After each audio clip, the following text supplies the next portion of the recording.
ரோமர் 12:2. நீங்கள் இந்த பிரபஞ்சத்திற்கு ஒத்த வேஷம் தெரியாமல், நீங்கள் இந்த பிரபஞ்சத்துக்கு, அதாவது இந்த உலகத்துக்கு ஒத்த வேஷம் தெரியாமல், தேவனுடைய நன்மையும் பிரியமும் அவருடைய பிரியம், அதாவது சித்தமும் பரிபூர்ணமான விருப்பமும் இன்னதென்று பகுத்து அறியத்தக்கதாக உங்கள் மனம் புதிதாகிறதுனாலே மறுரூபமாகுங்கள். அதுதான் இந்த ஆண்டு முழுவதும் தியானிக்கிறதா இருக்கிறோம். மறுரூபமாக வேண்டும். அல்லேலூயா.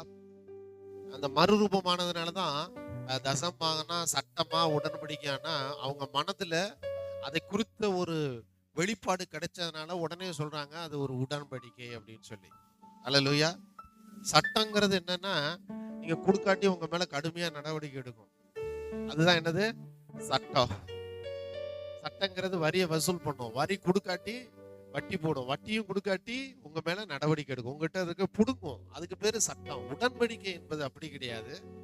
பெரிய தேவன் உங்களோடு செய்த அது உடன்படிக்கை. அவர் பெரியவர். அப்ப நீங்க குறைவா இருக்கும் போதெல்லாம் அவர் தன்னுடைய நன்மைகளை எடுத்து உங்களுக்கு கொடுக்கும்படி உதவி அந்த உடன்படிக்கை செய்திருக்கிறார். அல்லேலூயா.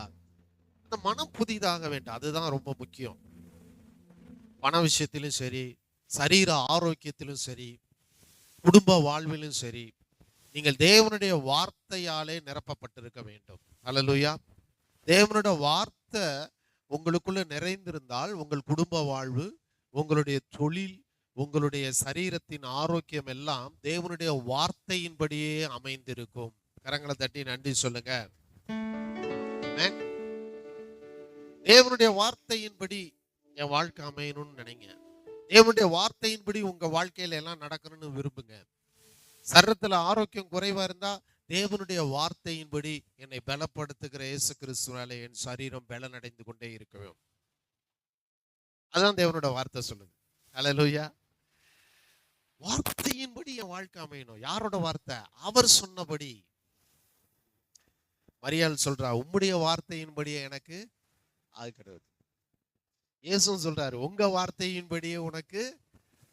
அப்ப நம்ம எந்த வார்த்தையை பிடிச்சுக்கணும் அப்படின்னா, தேவன் என்னை குறித்து வேதத்தில் என்ன சொல்லி இருக்கிறாரோ அதெல்லாம் என் வாழ்க்கையில நடக்கணும்யா. ஆமென். வாதை உன் கூடாரத்தை அணுகாது அப்படின்னு சொல்லியிருக்காரு. அதனால என் குடும்பத்தில் இருக்க யாருக்கும் வாதை வரவே வராது. அந்த வார்த்தையின்படி என் குடும்பம் வாழணும். அப்படித்தான் மனதில் ஆழமா பதிக்கணும். நண்பு தேவ பிள்ளைகளே, புரிந்து கொள்ளுங்கள். உங்க சரீரத்துல பலவீனம் வந்துட்டா, சோர்வு வந்துட்டா, ஏன்னா இந்த உலகத்திலே வாழ்றீங்க பாருங்க, உங்களை சுத்தி இருக்கவங்களாம் வயசாயிடுச்சு செத்துக்கிட்டு இருப்பான். உங்களை பார்த்ததுமே சொல்லுவாங்க, உனக்கு வயசாயிடுச்சுல அப்படிமா. சில பேர் நீங்க நல்லா இருக்காது பிடிக்காது, அவனுக்கு பார்த்த உடனே சொல்லுவான், உனக்கு எத்தனை நீயும் வயசாயிடுச்சுல அப்படிம்பாங்க. அதெல்லாம் நீங்க காதுலயே என்ன செய்யக்கூடாது சொல்லுங்க, ஓடக்கூடாது. நீங்க உங்க காதலையும் இருதயத்திலையும் என்ன ஒழித்து கொண்டு இருக்கணும் அப்படின்னா, என்னை விசுவாசிக்கிறவன், யோவான்ல சொல்றாருல 11ஆம் அதிகாரத்தில், என்னை விசுவாசிக்கிறவன் மரித்தாலும் பிழைப்பான், என்றென்றைக்கும் அறியாமலும் இருப்பான்.